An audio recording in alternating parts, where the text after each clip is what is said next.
യൂട്യൂബിന് വിട. സൂര്യയിലെ എല്ലാ പരമ്പരകളും സംരക്ഷണത്തിന് ശേഷം തികച്ചും സൗജന്യമായി. സൺ നെക്സ്റ്റ് ആപ്പ് ഡൗൺലോഡ് ചെയ്യൂ. കണ്ടാസ്വദിക്കാം നിങ്ങളുടെ പ്രിയ പരമ്പരകൾ.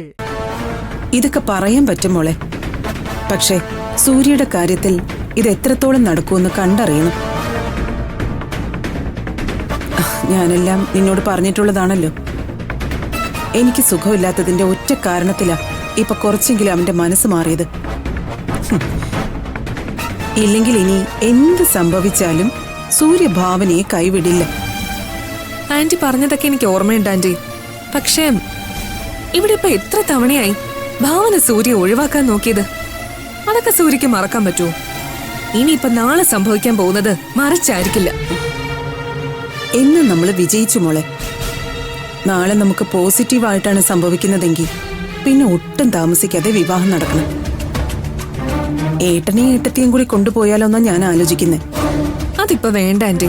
മറ്റൊന്നും കൊണ്ടല്ല, അച്ഛൻ ഇവിടെ എന്ത് സംസാരിക്കണമെന്ന് അറിയില്ല. അബദ്ധത്തിൽ എന്തെങ്കിലും നാമീന്ന് വീണാ പിന്നെ ഒന്നും ചെയ്യാൻ പറ്റില്ല. എന്നാ വേണ്ട, നമ്മളെല്ലാം പോകുമ്പോ ഇനി വിളിച്ചില്ലെന്ന് പരാതി പറഞ്ഞാലോ? അതുകൊണ്ടാ ഞാൻ പറഞ്ഞേ. അതൊക്കെ ഞാൻ പറഞ്ഞോളാം. ഞാൻ പറഞ്ഞാലേ അച്ഛനും അമ്മയ്ക്കും മനസ്സിലാവും. ആ, നാളെ എന്താണ് ഇവിടെ സംസാരിക്കേണ്ടതെന്ന് ആന്റി ഒന്ന് പ്ലാൻ ചെയ്യും.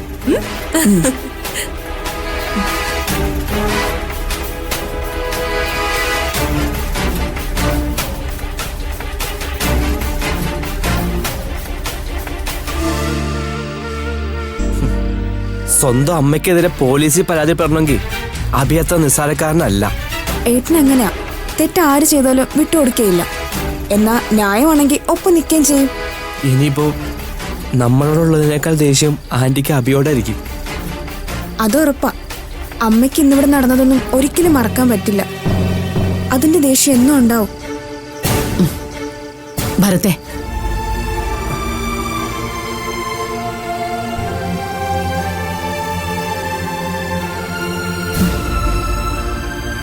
എന്താമ്മേ? മക്കളെ, അബി ഇന്നിവിടെയാ കിടക്കുന്നത്. നിനക്കറിയാലോ, എടാ ബാമയുടെ റൂമിലെ ഫാനും വർക്ക് ചെയ്യുന്നില്ല. മാത്രമല്ല മക്കളെ, അതിനകത്തൊരു സൗകര്യമില്ല. അതുകൊണ്ട് അവരിവിടെ കിടക്കട്ടെ.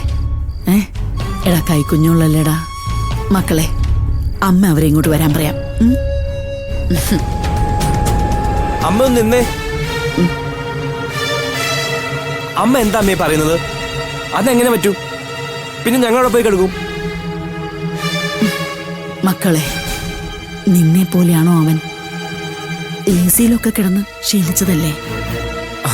ഓ, അപ്പൊ അരുന്ധതിയോ? ഇവളും ആ വീട്ടിൽ തന്നെയല്ലേ കഴിഞ്ഞിരുന്നത്? അതുകൊണ്ടേ ഉള്ള റൂമിൽ തന്നെ അങ്ങ് അഡ്ജസ്റ്റ് ചെയ്യാൻ പറ അമ്മ അവരോട്. പിന്നീട് അതങ്ങ് ശീലായിക്കോളും. ഭരത്തേട്ടാ, നമുക്കൊന്ന് മാറിക്കൊടുക്കാം. ആന്റി പറഞ്ഞതല്ലേ. നീ ഇതിൽ ഇടപെടണ്ടായിരുന്നതി. അമ്മയ്ക്കിപ്പോ കാര്യം മനസ്സിലായിട്ടുണ്ട്. എന്ത് മനസ്സിലായി? നീ ഇവിടെ നിന്ന് മാറിക്കൊടുത്താൽ എന്ത് പ്രശ്നം ഉണ്ടാവാൻ പോകുന്നത്? ഇല്ല അമ്മേ. അമ്മ,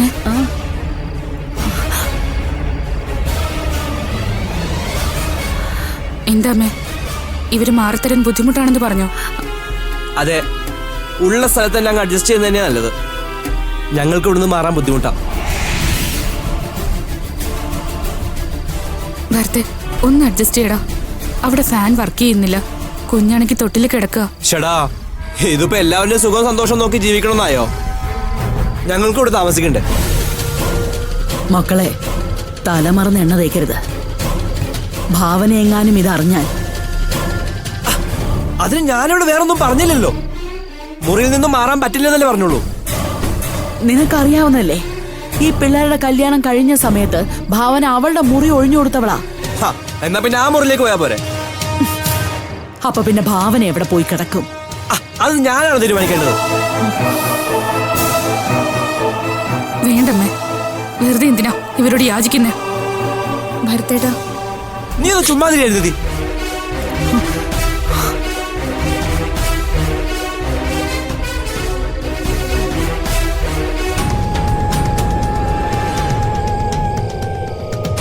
ഞാൻ എന്ത് ചെയ്യാനാ ഭാമേച്ചി? ഞാൻ പറഞ്ഞിട്ടും ഭരത്തേട്ട കേൾക്കുന്നില്ല. വേണ്ട അരുന്ധതി, ഇവനിപ്പോ വേറെ ഏതോ ലോകത്താ ജീവിക്കുന്ന. അവിടെ ഞങ്ങളാരും ഉണ്ടാവില്ല, അതായിരിക്കും. അങ്ങനെയെങ്കിൽ അങ്ങനെ തന്നെ.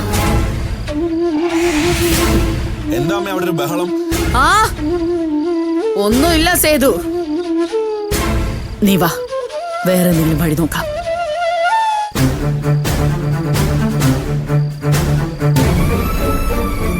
അരുന്ധതി, നീ ഇവനെ സൂക്ഷിക്കുന്നത് നല്ലതായിരിക്കും.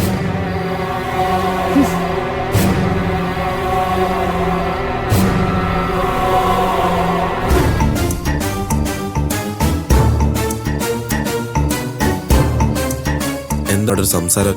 അറിയില്ല.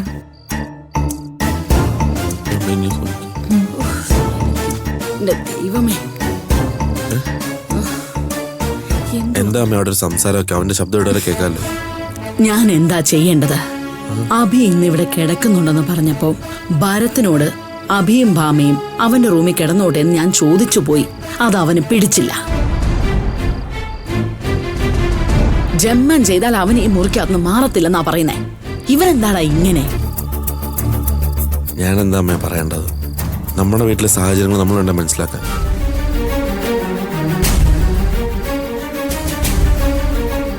അങ്ങനെ ഇപ്പോ ഞാൻ മാത്രം മനസ്സിലാക്കിയിട്ട് ഇപ്പൊ എന്ത് ചെയ്യാനാ? അതിന് ഞാൻ മാത്രം ഇവിടെ ഉള്ളോ?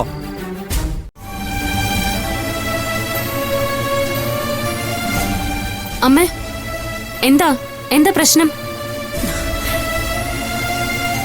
എന്റെ പൊന്നു മോളെ, മാറങ്ങോട്ട്. അഭിയും ഭാമയും ഇവിടെ നിൽക്കുന്നതല്ലേ, അതുകൊണ്ട് ഭരത്തിന്റെ റൂമില് അഭിയും ഭാമയും ഒന്ന് കിടന്നോട്ടെ എന്ന് ഞാൻ പറഞ്ഞു പോയി. അതിനാ ഇവൻ ഇവിടെ വന്ന് കിടന്ന് ചാടുന്നത്. അതിന് ബാമയുടെ റൂമിന് ഇപ്പൊ എന്താ കുഴപ്പം? റൂം ചെറുതാന്നല്ലേ ഉള്ളൂ, അവിടെ കിടന്ന ഉറക്കം വരില്ലേ അവർക്ക്?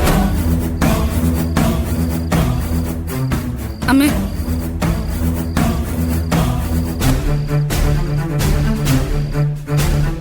വേണ്ടമ്മേ, ഇനി ഇവനെ നിർബന്ധിക്കണ്ട.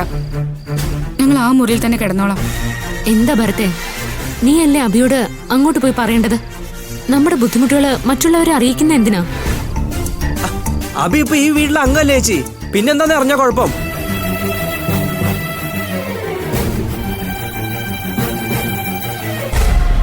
നീ കേൾക്കുന്നില്ല ഇവന്റെ വർത്താനം? നിനക്കൊരു അല്പമെങ്കിലും ബോധം ഉണ്ടെങ്കിൽ ഈ ഇവിടെ നിന്ന് സംസാരിക്കും ഇങ്ങനെ. മാമേ, നീ വിഷമിക്കണ്ട, ഞങ്ങളുടെ റൂം ശരിയാക്കി തരാം. നിങ്ങൾ അവിടെ കിടക്ക. വേണ്ട മായജി, ഇനി ഞങ്ങൾ ഒരിടത്തേക്ക് മാറുന്നില്ല.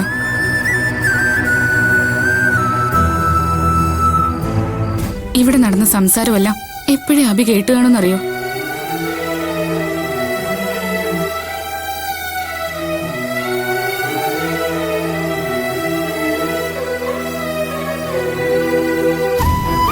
നീ ഇങ്ങനെയൊക്കെ പെരുമാറുമെന്ന് ഞാൻ ഒരിക്കലും കരുതിയിരുന്നില്ല. വാടക വീടാണെങ്കിലും നമുക്കിടയിൽ ഇതുവരെ വേർതിരിവുണ്ടായിരുന്നില്ല. പക്ഷെ നീയാ ഇപ്പോ മാറി ചിന്തിച്ചത്.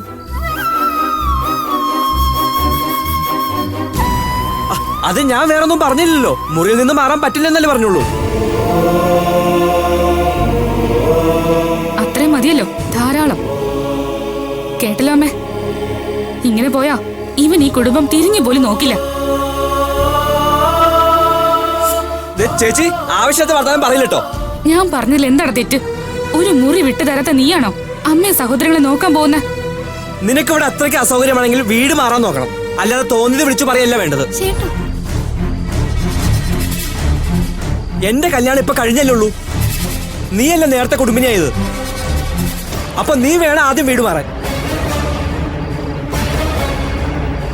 ഭരത്തെ, ഇവിടെ നിന്ന് ആര് പോകണം ആര് പോണ്ടെന്ന് തീരുമാനിക്കേണ്ടത് നീയല്ല. ഭാമേ, നീ അകത്ത് പോ. നീ ഇനി ഒരക്ഷരം മിണ്ടരുത്.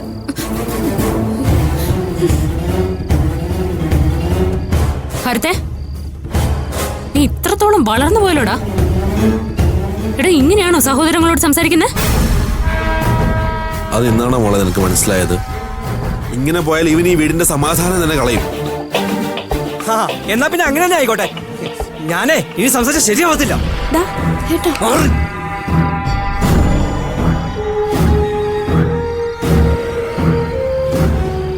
നിനക്ക് ഇത്രയൊക്കെ വേണം. കാരണം നീയാണല്ലോ ഇവർക്കൊക്കെ വഴികാട്ടിയായത്. ഇവൻ ഇത്രയ്ക്ക് വളർന്നു എന്ന് ഞാൻ ഒരിക്കലും കരുതിയില്ല. അരുന്ധതി പാവം അമ്മേ. ഭർത്തേടനെ ഇനി മാറ്റിയെടുക്കായിരുന്നാ മതി.